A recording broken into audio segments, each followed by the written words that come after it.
Good evening, everybody. Welcome to the Blue Abroad Show. It is Monday, the 15th of August, 2022. We have just come out of round 22. A tough loss to the D's and a big week this week. So we're going to touch on everything that's going on. I've got Pommy with me on a very special show tonight. Pommy, this is a very special one, mate. Mate, it's the big one. It's this will be the last loss that I have to do with you this year. So, I mean, that's all right then. I've got that out of the way. And interesting start. Carlton have won every time you've had me on and a loss the following week. I'm a good luck charm. I'm aware. And this is the most important game of... Really, this is the most important game of the rebuild, isn't it? I think this game is literally the most important game for a long time for this football club. It's probably the most important Carlton Collingwood game for a long time as well. Everything is, the stars have aligned, haven't they? I mean, the AFL are losing money. This is their dream scenario because something's got to give. Square the ledger, knock them out of the 4, or they knock us out of the 8. You couldn't get a bigger game than this, other than a Carlton Collingwood granny. True. Very true. Well, look, before we do it, we're going to go through round 22 and we're just going to recap on what was. So let's do that as we usually do with the round 22 fan cam compilation. I remember when I lost my mind.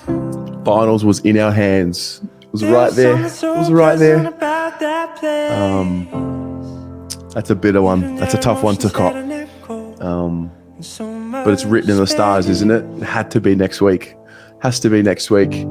I've got nothing left. What, Terry? What? Just tell me, when is it going to end, Terry? I know. We had it, mate. When is it going to end? It's like I'm in, you know that fucking movie Groundhog Day? It's like I'm in that, and it just will not end. It's just a perpetual motion of disappointment. I mean, we shouldn't be in this position. Should have been sewn up way before now. But like I said, 4 quarters, man, of pure effort. I'm proud of them. But we should have won that game, man. Should have won. I'm nothing but proud for that today. That's all I wanted. I just wanted 4 quarters of fucking pressure football. That was a magnificent response. I feel like we're back to pre-buy sort of form. The pressure was there. Oh, mate, I haven't slept. I've been up since 5:30. I'm over in New Jersey at the moment. So, wow. I live in LA and I've been over in the US for the last 15 years, but never missed a game. I think the boys should go into next week feeling really confident. I think Cripper obviously getting him back in the side was a huge boost psychologically as well. And I was really, really happy to see our backline stand up.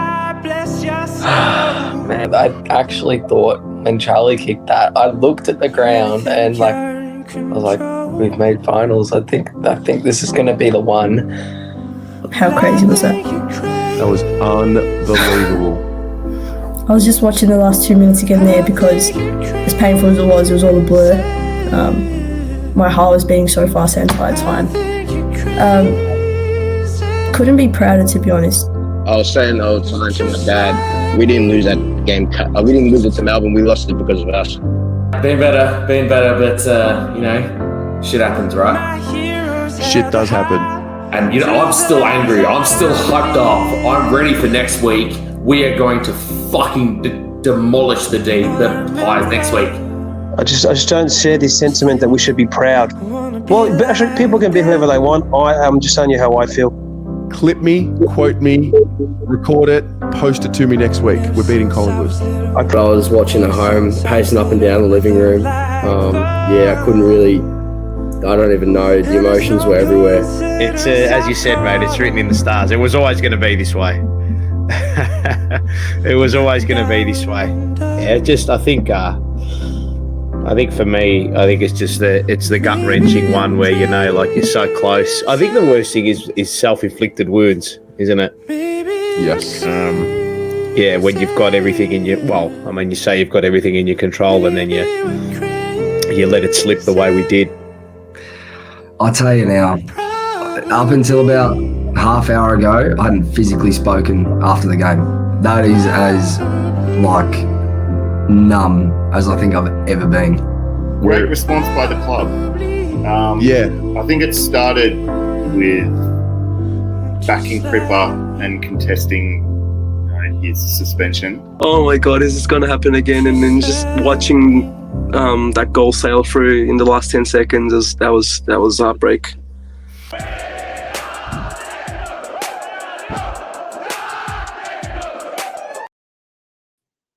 We're a fun lot, aren't we? We are the best in the world. That's what we are. Yeah, you know, watching it back, I didn't even know how fucking sad I was. I was a right wet wipe.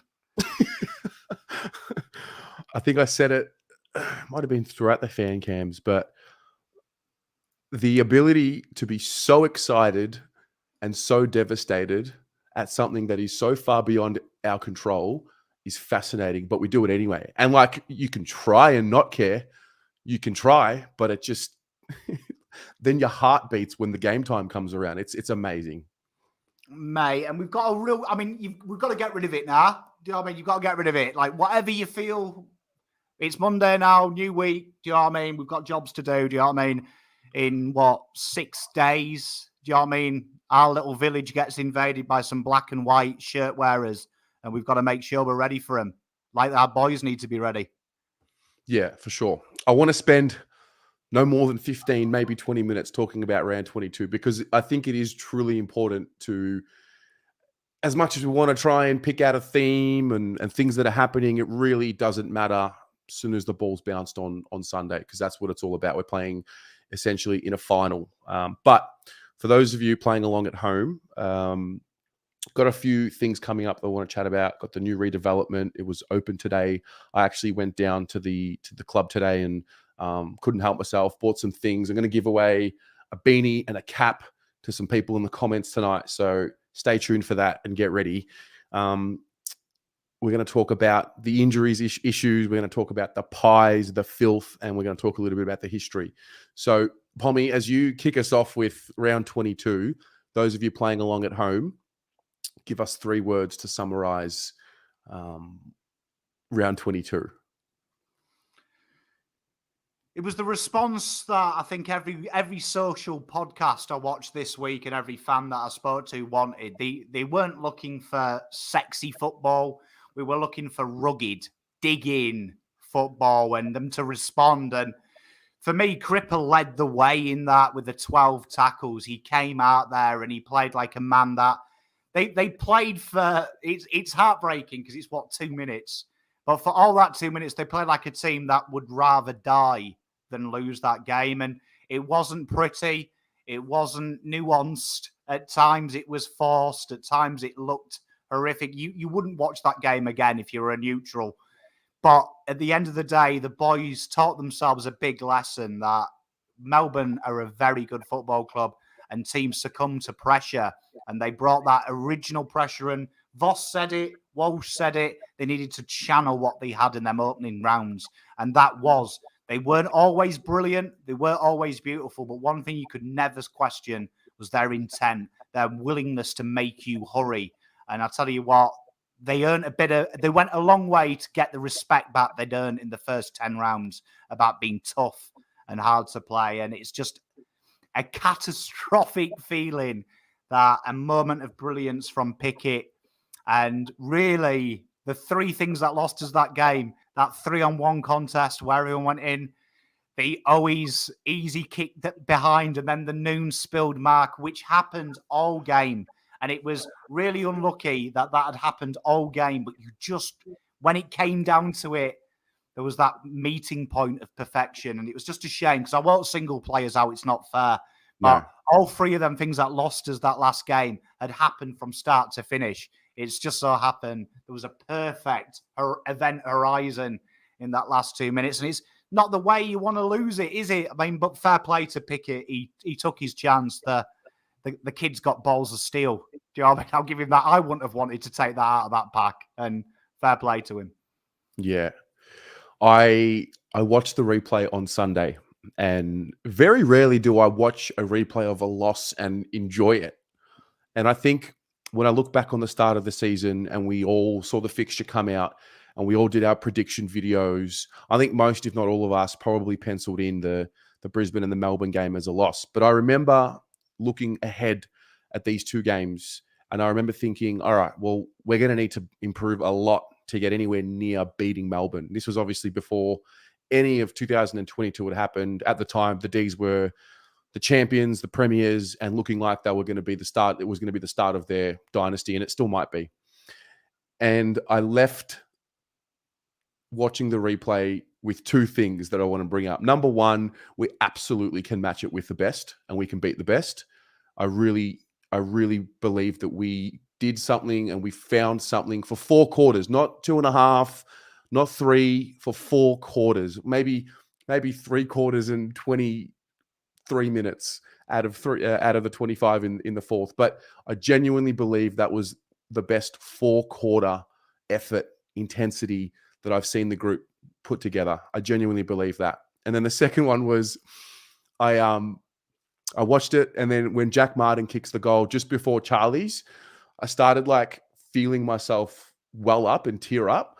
And then it kind of went away. And then when Charlie took the mark and kicked the goal, I'm just sitting on the couch watching the replay and I started tearing up because we had it. It was right there. That was the moment everyone's lives changed and everyone got to breathe a sigh of relief because the group had finally done it.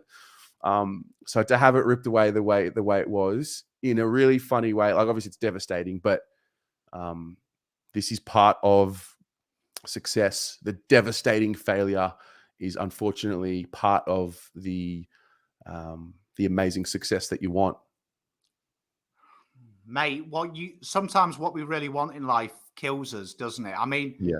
I had a lot of people reach out as well. Big shout out to all those who reached out and were brave, that they were sad and crying, because that turned me on, to be honest.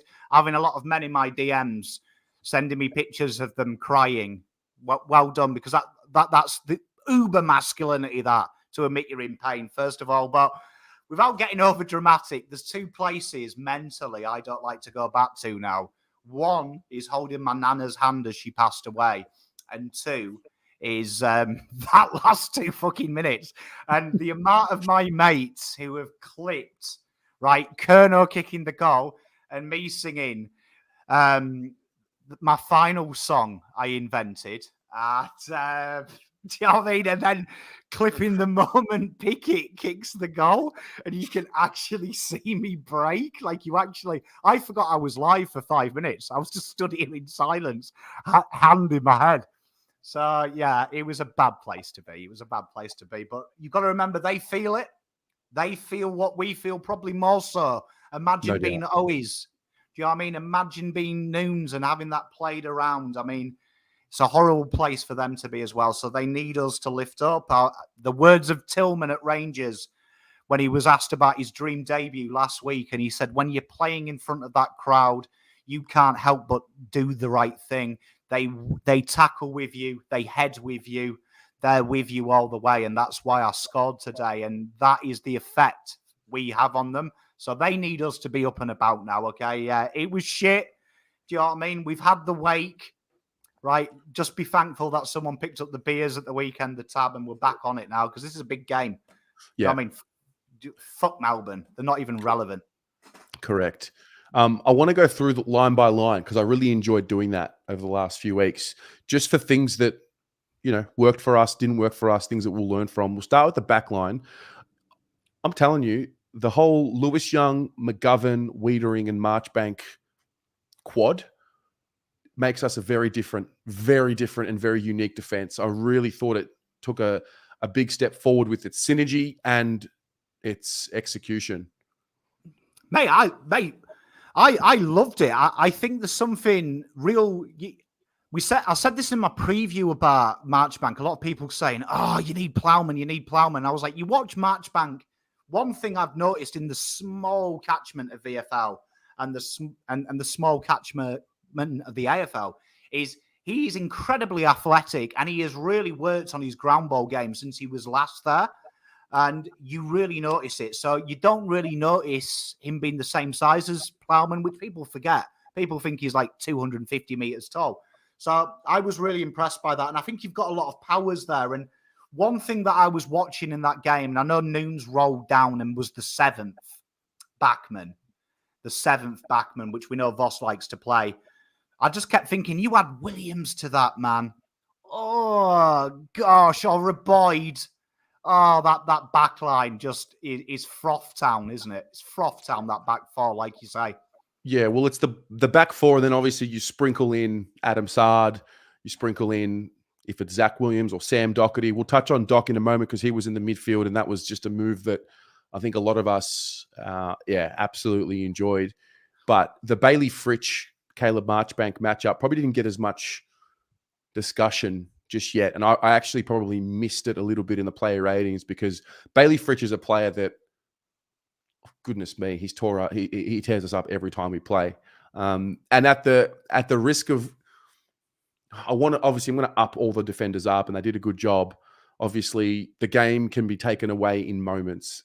And I think the one you mentioned before about 4 of them with Melksham marking the ball, it's just unfortunate. But the way I look at the mistakes that were made in that final 2 minutes, that every single one of them is rectifiable. Mate, I mean, let's be honest, that happened. Young, Wheater, Marchbank and McGovern were probably guilty all game of getting in it. And especially if you watch Marchbank, Carlton were really interesting. And not many people have talked about this. Nunes has come under a lot of criticism, but why Fritsch was so shit that game wasn't any defender's skill. It was the fact that Voss oscillated Nunes on that as a defensive set. So we knew they would go down the right, and that's their favoured area. So they had to go down the left. Now, ironically, that pocket opposite old Fritsch is Mr. Melksham. And do you know what I mean? Up until this game, you've probably never heard of Melksham. Do you know what I mean? He's the guy you forget. And unfortunately, 3 of them goals were caused by Carlton not doing the basics right. And you could see there was a real set plan to Fritsch. 1 goes up, 1 stays down on the ground, and the 3rd floats. And he's either going to help the spoil or trying to intercept it. And you saw that once it came into that avenue, all 3 of them went up for the ball. There was 2 quality moments, one that won the game and one early in the game where that ball came in. Do you know what I mean, to him? And they were their own worst enemy. But at the end of the day, at the start of the game, you would have put money on Fritsch, wouldn't you? Because he kills us, doesn't he? And Melbourne are a very accomplished side, and Melksham had a day out.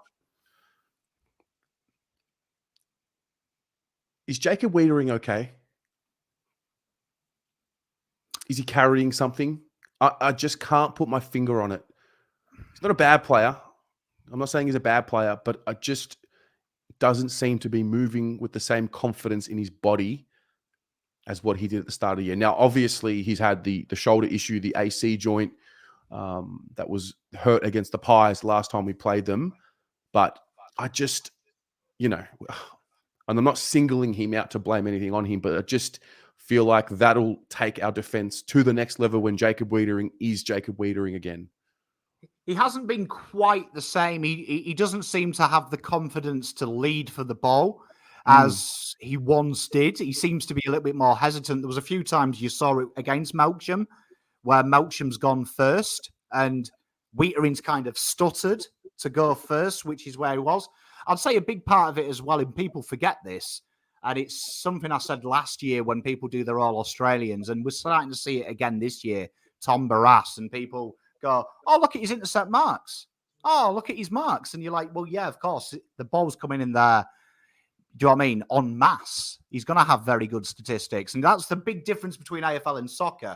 You ask a soccer head who's the best centre-back in the world, and you'll get centre-backs from good teams. You don't get them from Division 1, whose numbers are better. You get them from good teams because people have an appreciation for what they're doing.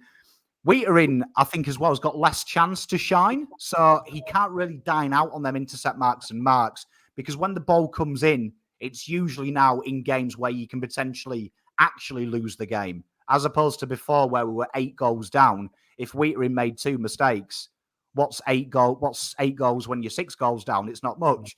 So I do think part of it's that, but I do think a big part of it is definitely his body. And I wouldn't be surprised in the state he is playing like Cripper was last year, incredibly hurt. Yeah. I mean, you've got 3 other defenders in that back line who are all pretty good at intercept marking in Lewis Young, Marchbank, and even McGovern. I think lo and behold, is this the best month of football that we've seen Mitch play at the club since he arrived?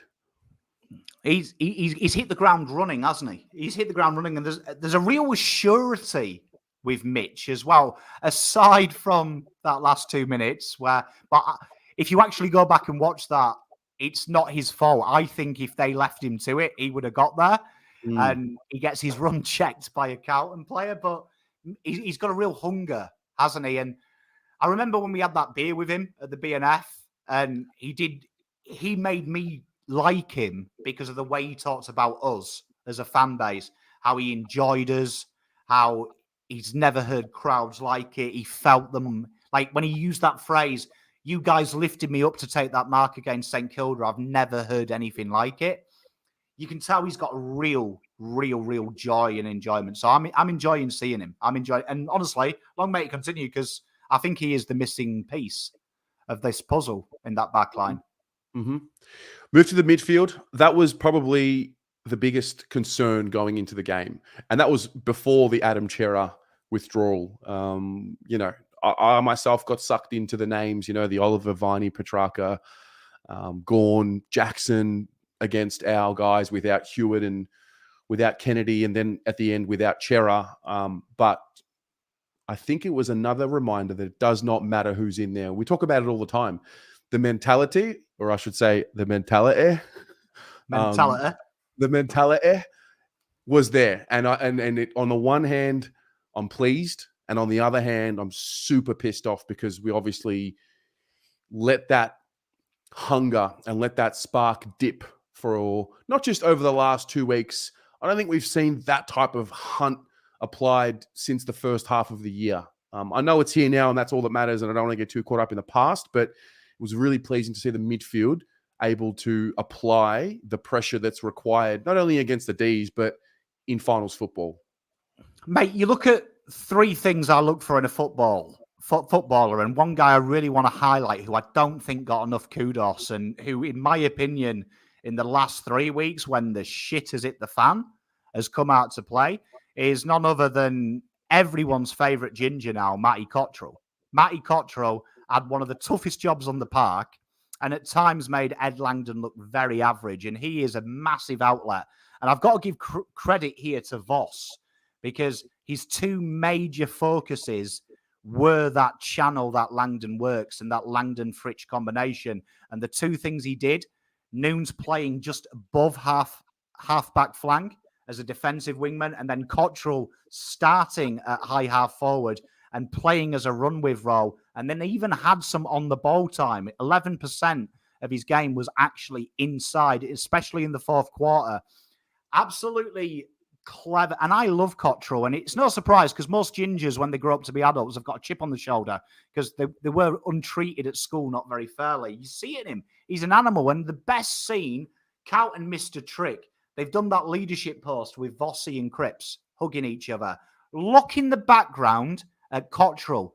The guy is in tears, man. He's us out there. He is us out there. And that is what turns me on about Cottrell. I know he's going to take it serious. Do you know what I mean? Absolutely serious. And probably this week he's got a big job because, in my opinion, probably the best wingman in the comp this year. He's got one of the Dacos brothers, and I reckon I want to see Cottrell on Pretty Boy Josh. Can't wait to see that. Yeah, I think, when we do touch on the Pies game, the thing that just sticks out in my memory, I still remember it, and it's still sideboard him running along the wing, doing anything he wanted to, but we will touch on that shortly. But just on Cots, there was some intercept marks that he took, high hospital balls that he flew for, which he was just willing, he was ready, willing, and able to risk it all for that game on Saturday. And I don't think you can have too many players like that. Thank you very much, Ugo.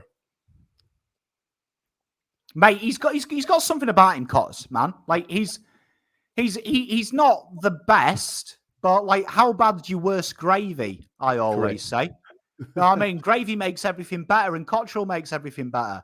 Absolute. He's a workhorse, and every great Premiership side has had your Cottrell, a guy that is affinity to the club, but he also will give you 110%. And he is a good example for a lot of players on our list. Do you know what I mean? I think he is our next Ed Kerno in the terms of maximizes what potential he has got.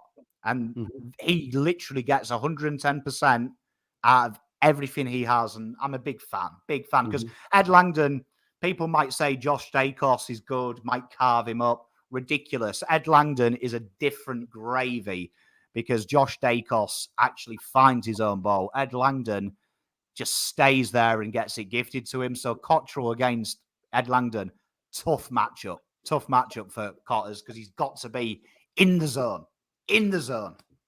Yeah. $15 from Fab. Good evening to you, mate. Can we get Paolo to shave the beard if we get up? I don't know, Paolo. You're gonna have to respond to that, mate. I don't know where you're at, but You know what I mean, 1 minute dropping $15 and 1 minute calling us Bert and Ernie. This guy's more confused than Scooby Doo. Do you know what I mean? Do you like us or hate us? The Doc move. Well, the midfield mix in general. It's so ironic, and there's so many different symbols that I noticed about the team as it's coming towards the end of the year, and that is Marchbank is playing again, and you get one of the pillars back there. And then Harry and Charlie obviously back in playing together. Cripps is in there. And then Doherty going into the midfield. And for me, the symbolism of it was that when this whole puzzle piece was being put together, the idea after Doc's 2017 All-Australian season was that he would move into the midfield. Then he did his first ACL, and then we know what's happened since. It's so poetic that he finds himself back into the midfield to where he should have been or where he was planning to go and performs the way he did. And it's interesting because we spoke about it after the game, you and I, and, Doc and a lot of them do in the back line, Plowman cops it a lot. A lot of them do. When you make those errors with those rush kicks in the back line, you can pay for them a lot more. When you're in the midfield and that's your starting point, if the center circle is your starting point, and you're hurrying with that kick and getting it forward, you're making it unpredictable for Lever and May to set up.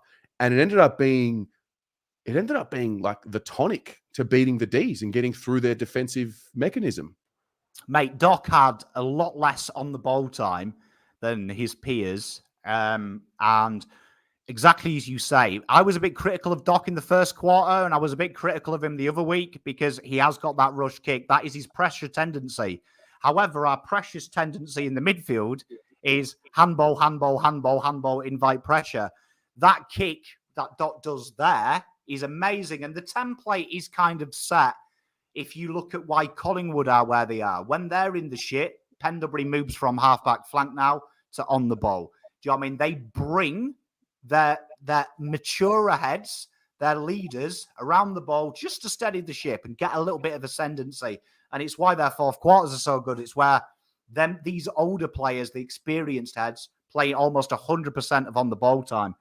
Doc on the ball, brilliant move by Voss, firstly. But secondly, look at how good Cripper looked. He had 6 clearances. Leading clearance since he went on the ball from the second quarter was Doc. And Doc set up a lot, made the half forwards work. Another massive shift was we saw JSOS double up as the ruck, but then also go on the ball. Absolutely sensational. And the Setterfield, who knew that Setterfield could tag? Do you know what I mean? That was an amazing little moment when Setterfield suddenly went to Clary Oliver and made Clary Oliver look poor. Absolutely brilliant, some moves.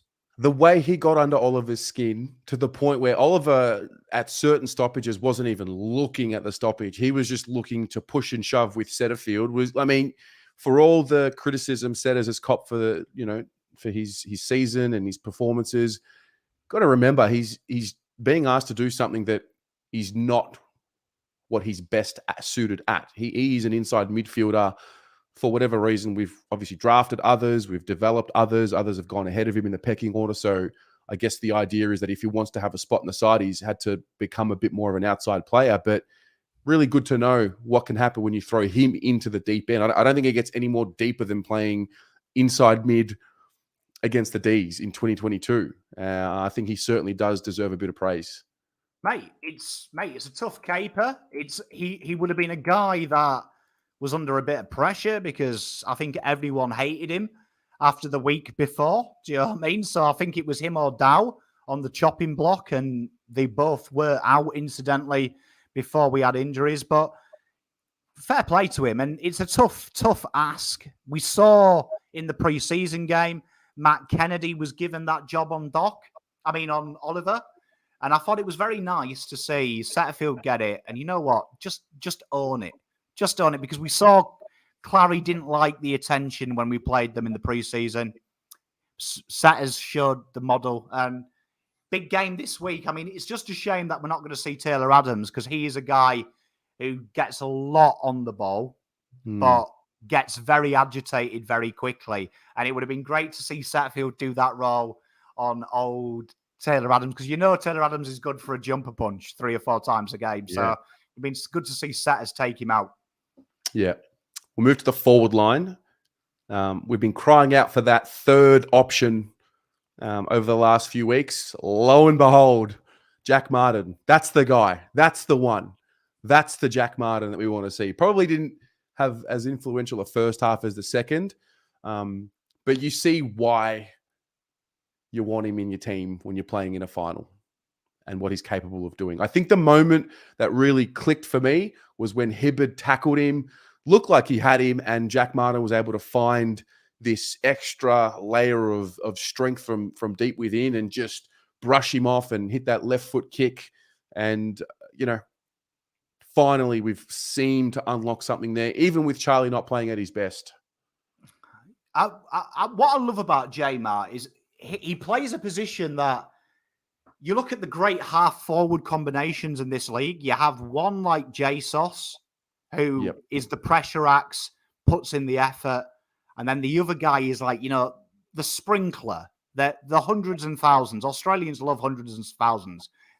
He is the hundreds and thousands. The fairy bread. You know what I mean? The hundreds and thousands. That thing that my wife puts on bread with butter and she tells me it's lunch, and I'm like, what the hell are you on about? It just makes it work. And he got the opportunities. Carlton's ball movement allowed him to do his strength. And tell you what, Jack Martin, he's got that Cyril Rioli-esque ability where you won't know him for 3 quarters. And then when he decides to show up, bang, bang, bang, 3 goals, you're back in the lead, and he pisses off again. And he I love Jack Martin. I like them type of players. Round ball specialist myself. So many players who are like him that you don't notice and then suddenly turn it on and you're like, God, he's the best player I've ever seen. Yeah. Well, my question is, so if we're going to be playing with one ruck in Pitto, with Jack Silvani sort of pinch hitting, and obviously Harry did a little bit of it in the forward line and whatever, what does the mix look like with Jack Silvani, Jack Martin, and 2 small forwards, or 3 small forwards? Because we had Owies, Motlop, and Durden. Is that a mix that you think we can shuffle up a bit, or do you just keep it and roll with it? I personally, watching that, I need to see it again.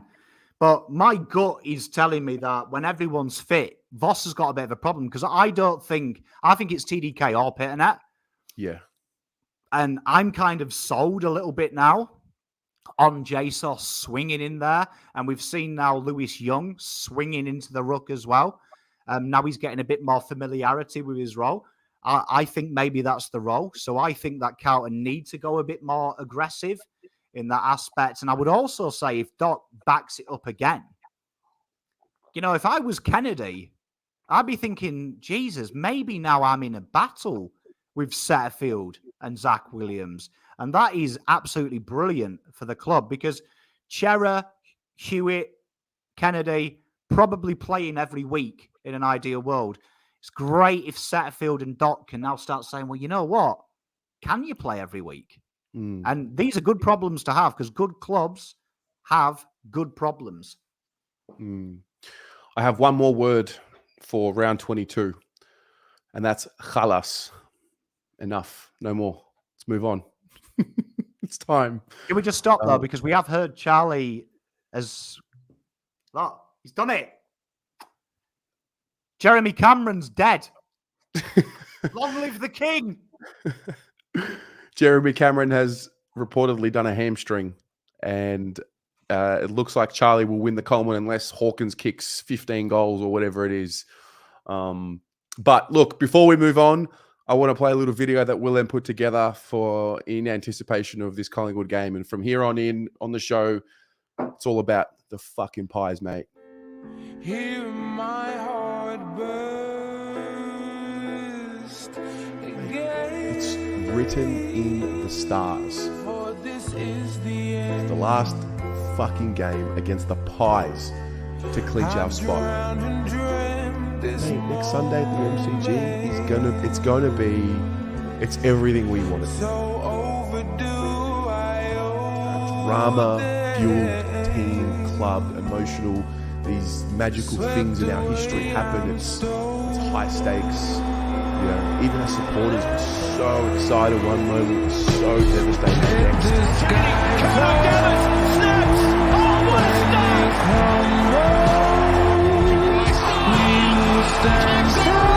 Can they finish? Cripps from 52 over the top. It bounces through. Fisher gets another look at it. Says no. It goes the right side. The ball straight through them.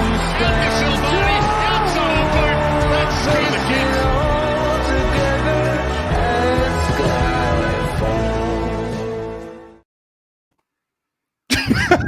Your eyes, mate. You got blood in your eyes. Mate, I don't need much motivation to get myself up for this game. Do you know what I mean? And this is it. This is it, isn't it? This is what this channel has brought to the world. Do you know what I mean? You could say the Pies Collingwood rivalry, since the adaptation of now everyone's got to be nice to each other, it's kind of lost a bit. I got a wonderful comment today from Pete Airwood saying when he was a baby, he wasn't allowed to go to the Victoria Park because his family thought it was unsafe. And I think that's a real big thing that's missing in sport. I'm not saying we go out and beat each other up, but I'm saying that kind of fear factor used to get me up and about to go to the Rangers game. It's the best feeling in the world, that feeling of actual physical fire and hatred.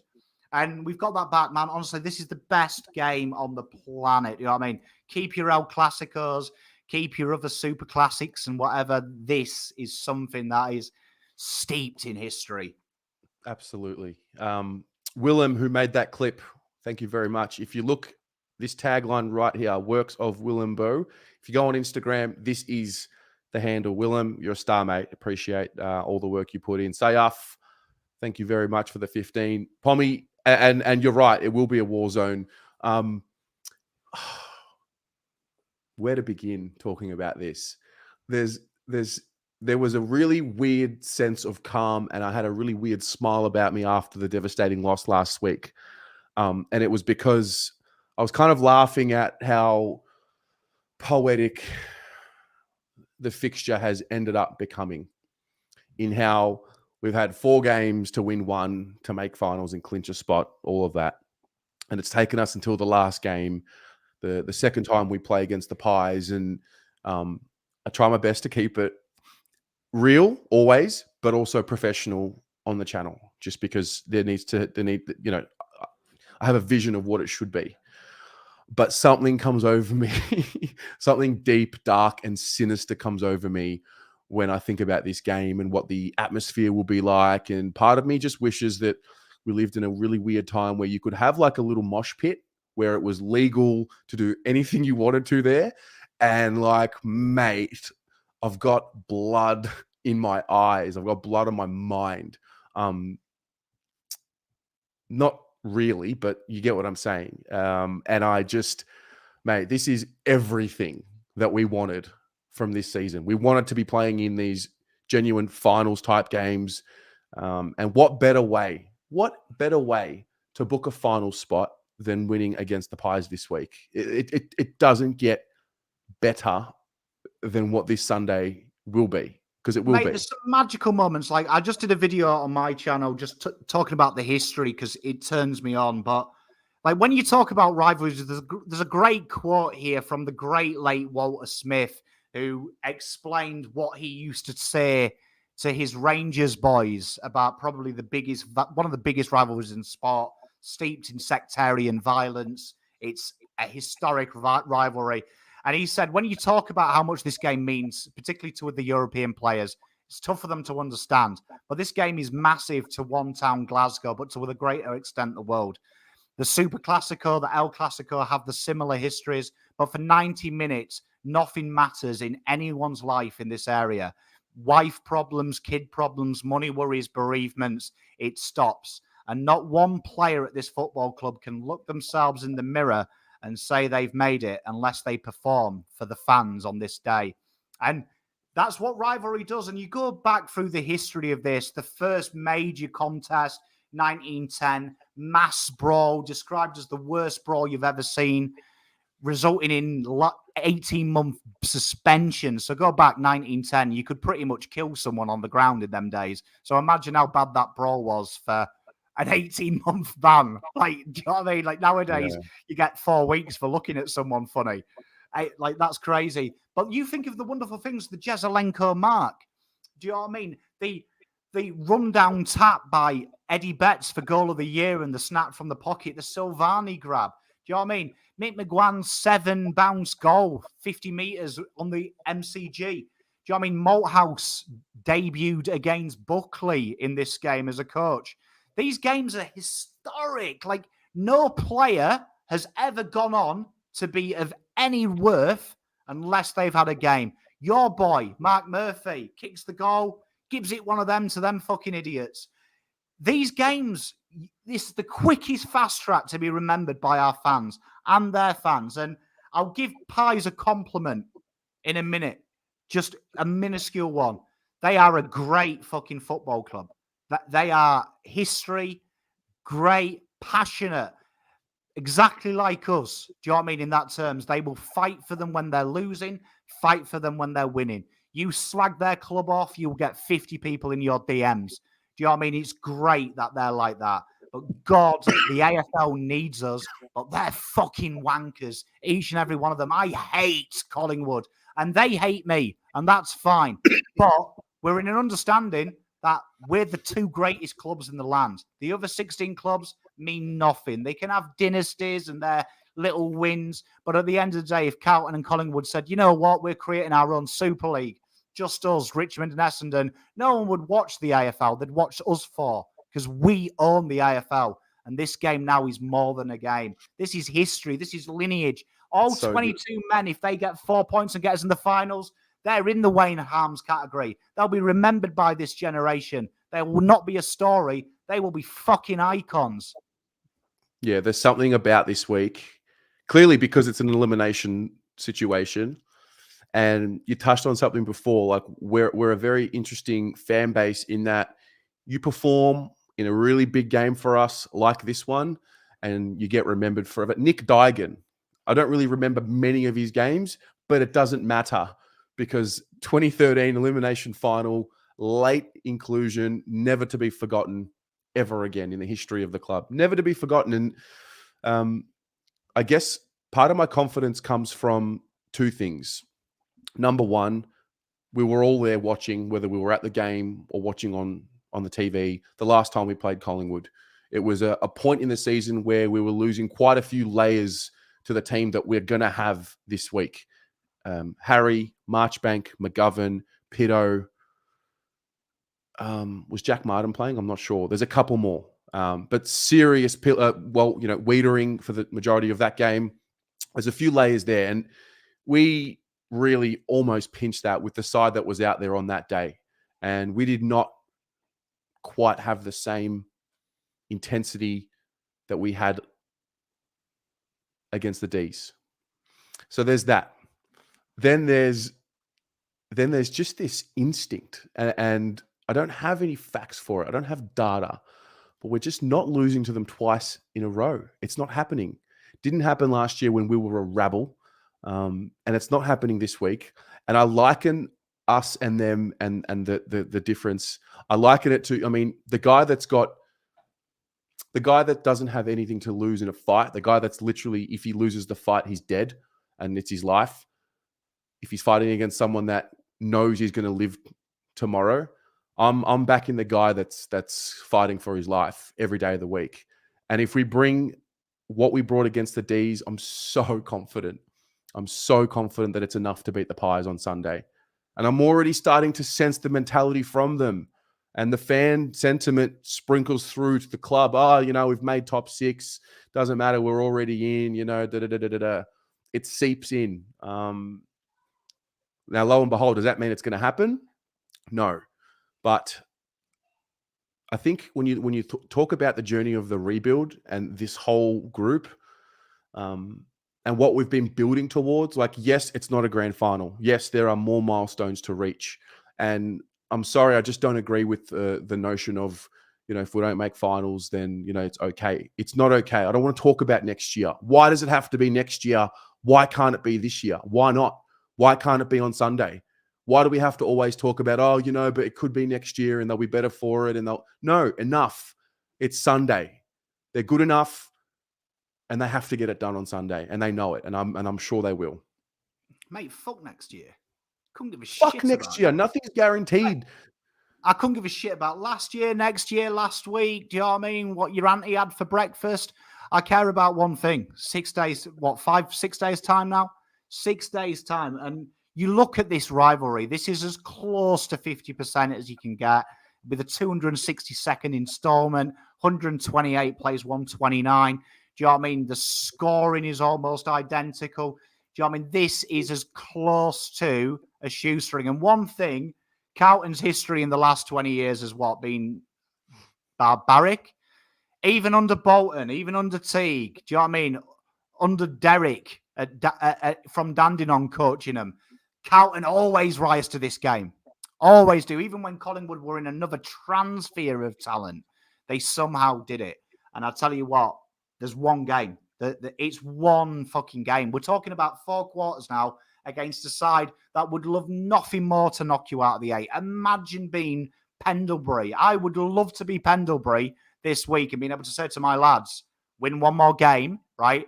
We could knock these bastards out of the 8. Imagine knocking our noisy neighbours out of the 8. They've got everything to play for, top 4. Them bragging rights, but so do we. Do you know what I mean? It's an equal contest. And you know what? They can do it. They always get up for this. Last week, they were getting up against the Demons. This week, there's something in this, man. Yeah, mate. There's something in this. I'm telling you, like, I've been to 2011 elimination final against the Bombers. That was really special because that was my first final when I was at an age to actually remember it. I don't remember the 90s. I don't remember 95. I don't remember 99. That's the truth. I can't tell you exactly what happened. 2011 was a very special time because it was the build from 2006 when Murphy, Gibbs, Judd, Cruiser, etc. And I think seeing people's faces for those couple of minutes when Charlie had kicked the goal and we thought we were in. When I looked around the crowd, when I looked around the stadium at the MCG, when I looked up from level 1 and saw everyone on level 2 standing up and almost crying, when I looked and I felt the feeling that everybody felt when they thought we had done it. There's just something about what could be if and what will be this Sunday if we get it done. Now, Ulga just sent a super chat and said, "What if we lose?" Well, I think that's the beauty of it. There's no middle ground. It's ultimate ecstasy or ultimate devastation, and such is life. It's binary. You can't create gray area in this situation. You're either going to win or you're not. You're either going to be ecstatic or you're going to be triggered from all the Collingwood supporters and everybody else giving it to you. There's just no in between. And that is the beauty of it. Mate, this is everything. Do you know what I mean? It's one game, 4 quarters, and win or lose, there is so much at stake. Like you say, there's the mental well-being of yourself. That even if you don't bet this week, you are putting your mental well-being on this game. Actually putting it on this game, because I'm not even thinking about if we lose. That's not even an inevitability in my mind.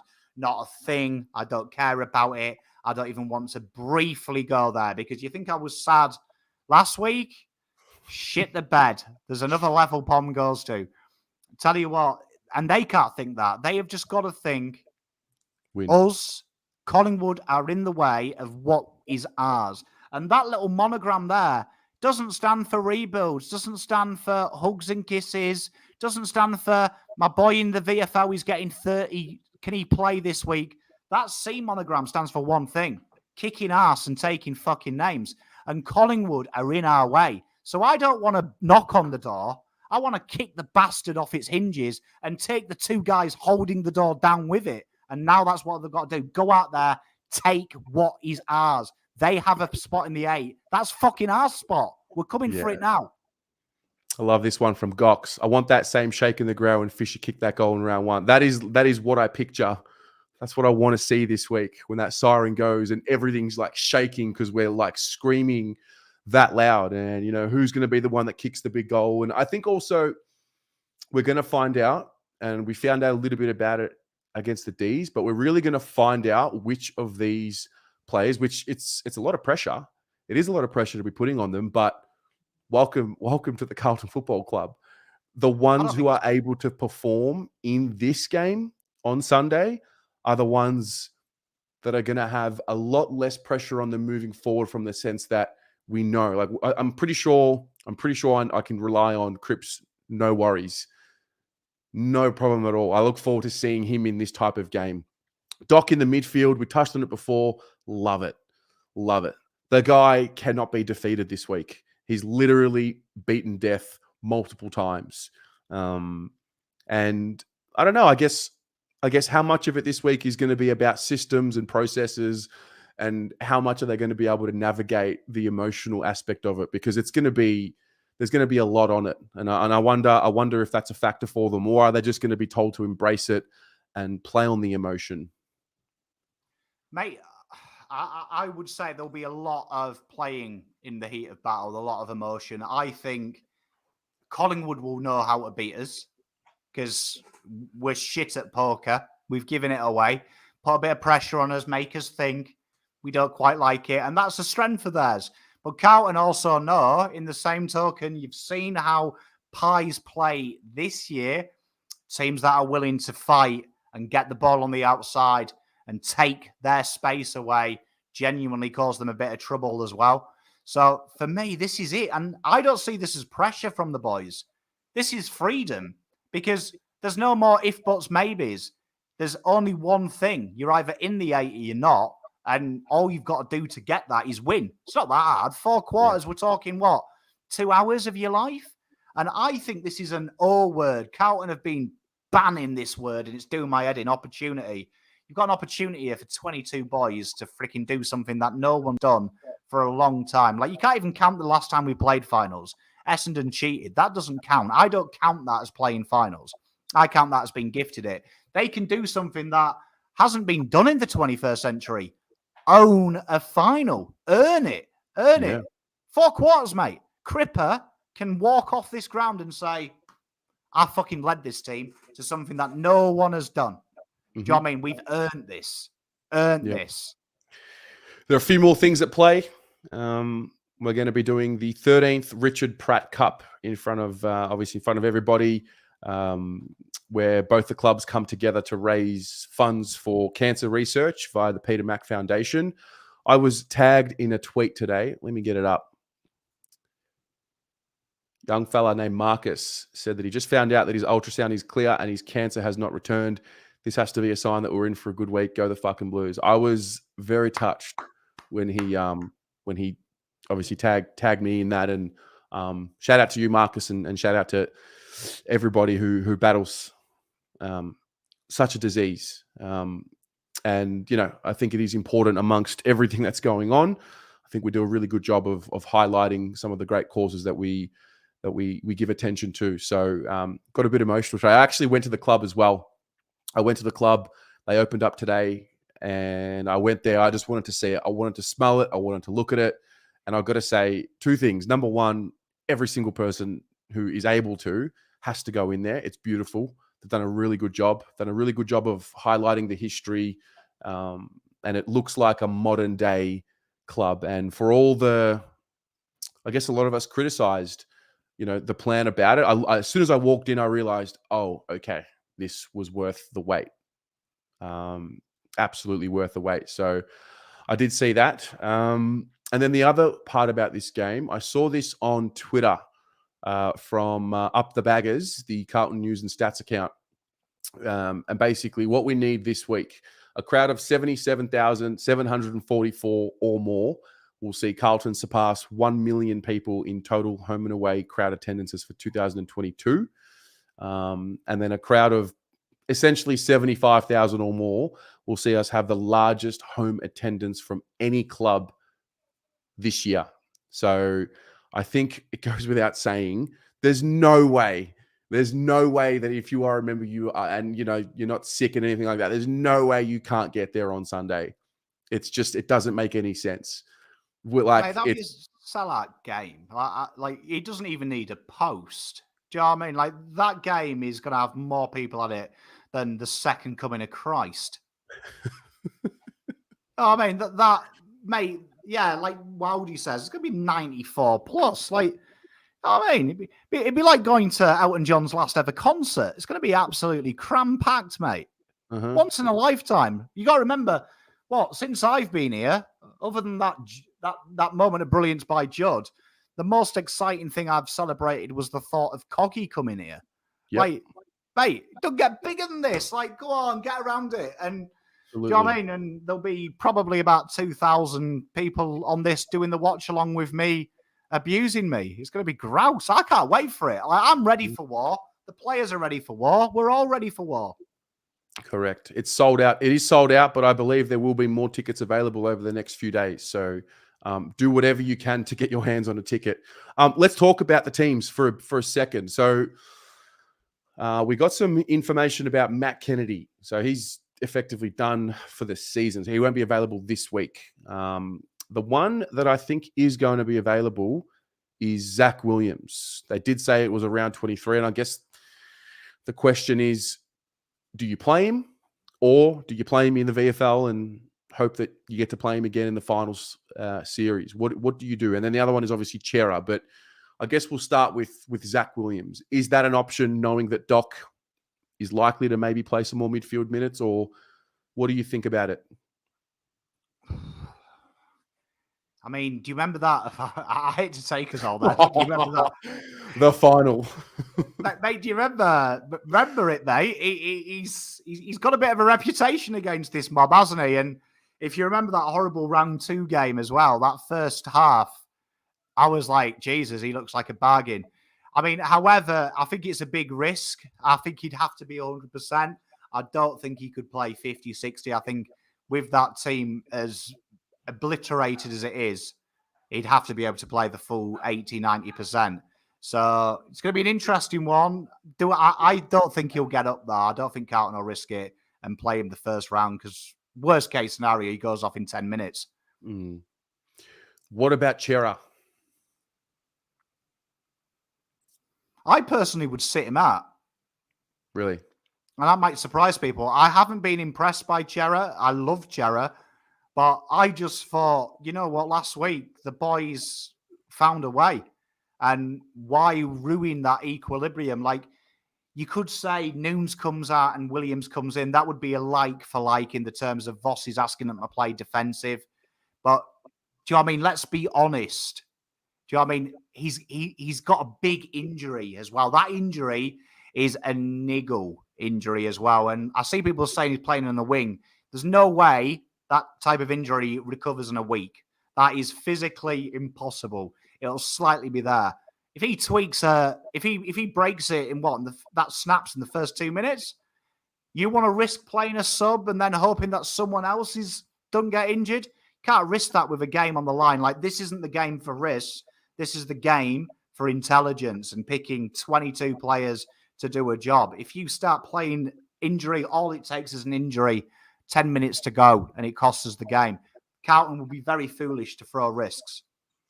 What if we did something like, I don't know, Chera in and Zach Williams as the sub, and you have that insurance? And then obviously, if you lose at all, it all goes out the window and you're fucked anyway. But is that maybe something? Could be. Personally, I wouldn't want to show this mob any fear, and I'm a firm believer that even though they didn't get the result, the midfield core handled a very, very impressive midfield pretty well. And they've got to repeat that. That is the model of how you beat Collingwood. You've got to be on your game. You've got to make it hard. And they're going to make it very hard. So, do you know what I mean? Back him in again. Do you know what I mean? Why go again? The only maybe out, you could say, move Nunes out. But then again, those slagging Nunes off for them 2 or 3 mistakes. Also, give him a huge thank you for stopping Fritsch scoring, because he was handling that movement down that wing. So, for me, keep it the same. Give Doc another go. Do you know what I mean? He looked brilliant, because they're the minutes we're going to lose. Interesting, Doc played exactly the same amount of minutes as Chera would. Interesting. Before we move on, we're going to do part 1 of a little giveaway. So those of you playing along at home, you need to be ready to type an answer to a question that I have for you. I'm going to ask you a question, and the first person whose comment comes up on my right-hand panel here is the one that's going to take home this cap. Okay? So the question is, oh, wow, this is big. The question is this. How many total games has Patrick Cripps played? First person to answer it, and it comes up in the comments. Yeah, you can Google it, do whatever you want. Go to the Carlton website if you need. You'll win this hat. First person to get it right. It's not 162. Oof. Jesus, they all came in then, didn't they? A lot of you are wrong. A lot of you are wrong here. Nope. How are we getting it wrong when we live in a generation of Google? Guys, you have Google. Sayaf, of course. Of course. Of course. Sayaf, I got you. Send me a message on Instagram with your details. We'll chat later. That's amazing. 158. Brilliant. That has turned me on. Yeah, that's great. We've got one more. I've got the beanie as well. So we'll do it in a moment. We're going to go a little over 8 o'clock. But yeah, all right. So those are the changes. What about the ruck situation? Is it Pito and TDK? Is it Pito and Jack Silvani? Is it TDK and Jack Silvani? I personally loved Pito's. He brings us this identity. You know, he brings us this edge. And he brings us this, this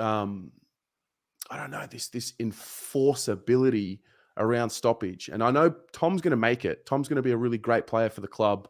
I'm just not sure in this game. Like, we're going to war, and I think Pito is. I personally believe Pito is better equipped for this Sunday, not for the rest of, eternity with this group, but I think for this Sunday, I personally think it's Pito, and I know Jack Silvani is going to be able to do a job as well. It's an interesting one, isn't it? Because I mean, they're not exactly flush with A-grade rucks at the minute either. Do you know what I mean? So there's a great argument that you look at it and you say, well, they haven't got Grundy. They do look a bit down. They're playing Darcy Cameron, who himself, him and Mason Cox are probably closer to Pitternet than TDK because they're not exciting theatrical ruckmen. So, I mean, I think people have slated Pitternet and said he didn't do enough work around the ground, or he only had limited touches. He didn't do much. I think if you actually watch that game again, though, what he does that TDK doesn't do is he blocks for his midfield. Yes. And that is a big thing that Voss has lost, because he deploys Kennedy and Pitternet to effectively shield behind the ball. And that is a stat that doesn't get covered. There's no stat for that. That's just watch the game. I personally would go, literally, like I say, same team. Do you know what I mean? Why change it? Like, I can't see a reason to change it, a footballing reason at all, unless you're bringing me in Hewitt and you're bringing me in superstars like Chera, maybe. But honestly, them injuries are finicky, and like if he snaps it or he damages it, he might not play. So give TDK another rest. Nets in the finals, if he wants to go the 2 ruck formation, brilliant, go for it. Okay. But this week we need physicality. What about the forward line? Are we going? Do you think 3 small forwards with Jack Martin and then the 2 big boys? Is that something we can do, or is that where you look to bring in a Chera? Because I feel like if Chera's coming in, He's probably coming in for like a Noons or a Motlop or a Setterfield. Well, I mean, the only major option, and like I say, this is a must-win game, so I don't think you can change anything up. Like, Yep. I just don't see the reason, unless you're bringing in a AAA grader. I don't see it. I mean, the only way you could argue it is you say, right, we go back to early season.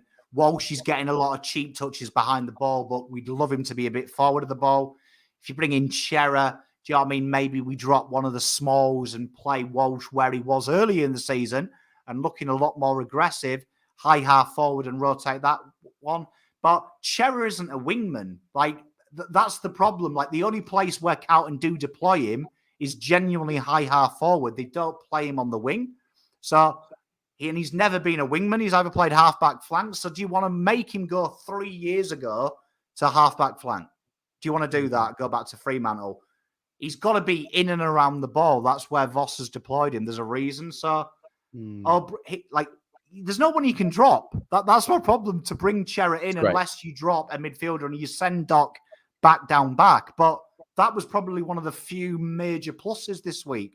Yep. So I'm kind of in a loss and a hard place with this. I don't know how you would do it. I immediately want Doc as a midfielder forever. That's it. There's plenty of halfback flankers on this list, mate. When Newman's fit, he's there. When Zach Williams is fit, he's there. You've even got Stocker playing down there. I think especially with the 4 talls, it just makes sense. Doc in the war zone, in the middle, against the Pies to play finals football the way it was meant to be, the way it was scripted. So I'm with you on that. Okay, next item up for grabs. This beautiful Carlton beanie. Okay, so the question is, it's another how many. So have your Googles ready, unless you can guess it off the bat. How many goals has Charlie Curnow kicked in his career total? First person whose comment comes up gets the beanie. Palm, you want to have a crack? Total goals, career. Charlie Curnow, total goals, career. Where is he now? He's on what? 62? 84? Higher. Really? Yeah. I should know this as Charlie Curnow superfan. I don't. You should know this as Charlie Curnow superfan. Oh, I think we've got a winner. Hang on. Oh. Jesus, that many. I've forgotten a year and a bit. Oh, wow. Here it is. This is the first one that got it right. AC, 141. 141 total career goals. Congratulations. I don't know who you are, AC, so please get in touch with me either on Instagram. Yeah, actually on Instagram. I don't like Facebook. Get in touch with me and I'll send this out to you. He doesn't want to mingle with the common folk. There's a message as well in here from Saif saying he doesn't wear caps. They're for melts. You can give it away to someone else. Oh, wow. Okay. Because where I did see it, the second person to say it was just after him. So we could be fair. Patrick Cullen was the second person to say it. All right. Let me just confirm if say all right. I back Sayaf's word. Patrick, get in touch with me. We'll discuss after the show, and if I have to get another one for you, then I will give it to whoever's after me. All right, fair. Patrick, congratulations, you've won yourself a cap. Get in touch with me, and I'll send it across. A few more bits and pieces. So you know what it is tomorrow. It's the Jumper Punch. It's episode 49. Let's have a look at who is their special guest. G'day Blue Bagger supporters, it's Ricky Nixon here, I mean chicken, don't forget that. I'll tell you what, the Jumper Punch is on next Tuesday at 8 PM, I can't wait to get on. All aboard, alright? And I'll tell you what, if anyone wants to stop me saying something, I'll tell you what, I'll just go BANG! Toot toot! I thought you weren't going to come in then. That is sick, man.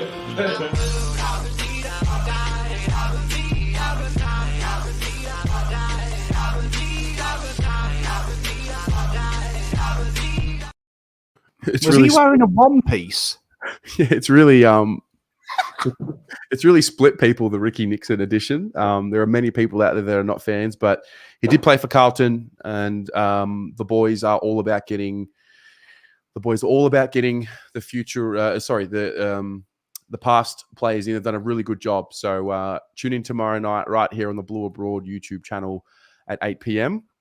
The Almost Blues Brothers, their podcast dropped early. It dropped this morning.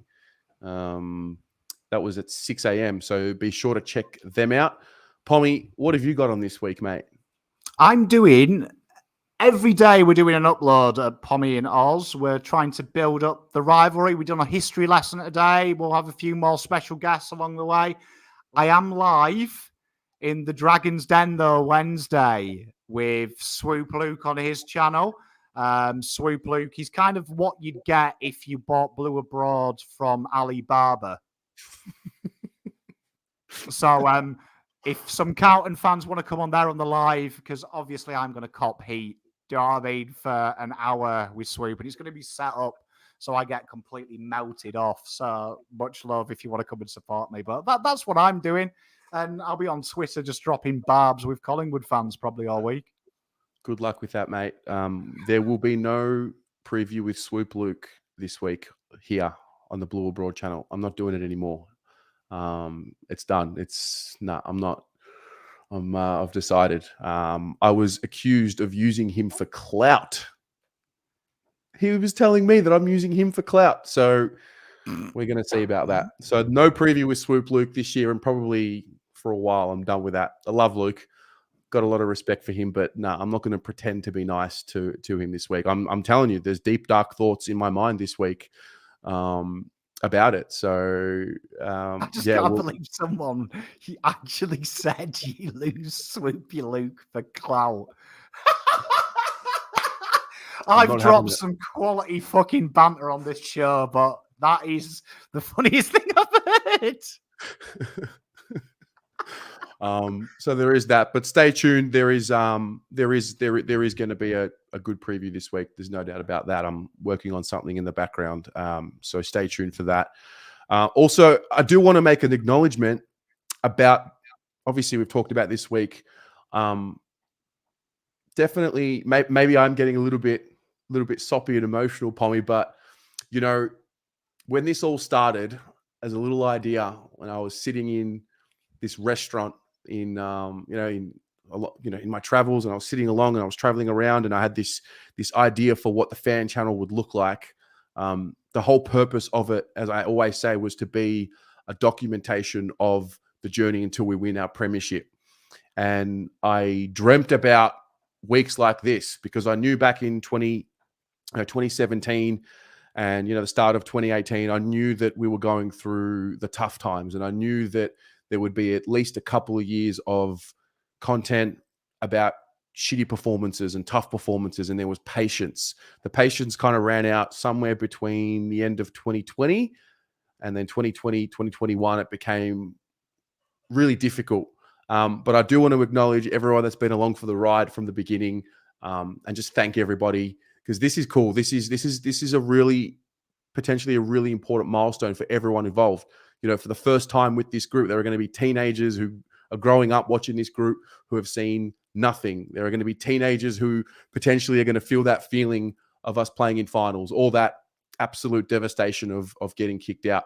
And these are very important things along the journey. I'm all about wanting to win the premiership and all of that, but if you don't take a moment to appreciate the journey that you're on and the process that you're in, I think that's a real shame. So thank you to every single person who's been a part of it, whether you're a content creator, whether you're just someone that's been on the journey watching. It's a real privilege. It's not a right to be hosting this. It's a privilege. And I really do thank each and every one of you. There's my soppy. Making me feel shit, mate. Mate, honestly, I've got to say on behalf of the fans, because I only came on here because I was like you guys in the chat. I was just a super fan of Terry. I was just amazed that there was a guy in this brilliant white hoodie doing Carlton reviews from a minefield in Beirut. It used to blag my head. Do you know what I mean? We're getting battered by 80 points and Terry's doing it in a McDonald's as a machine gun goes off in the background. But, mate, what you've built and the family we've created, I don't want to downplay what other people do because I think podcasts, piece of piss. Real piece of piss. Your face isn't there. It's almost like creating an anonymous account, tweeting. Unless you've got my accent, it's hard to find out who the voice is. But, mate, we've been through some shit together, man, haven't we? We on this camera, we've said some daft shit things. We've had some laughs. We've made some big mistakes. We've made some poor calls. But honestly, mate, there's no one, I speak for all the fan base, that has united a Carlton people as much as you. And there is no one I would rather go to war with next week with the Pies than you, mate. So hats off. What you've created is fucking spectacular. And I mean, if anything, if you didn't do anything else, you brought Pom to the world. So that was a big dub. True. Now let's go and get a fucking life ban on Sunday against those filthy fucking Pies, mate. I believe that's it. I believe that's it for the evening. Those of you who won your items, please get in touch with me now on Instagram. I'll send them through to you tomorrow. And just enjoy the week, mate. This is it. It's a final. We're playing the Pies at the MCG in front of 90,000+. And yeah, I can't wait. So good night, everybody. Go the Mighty Blues.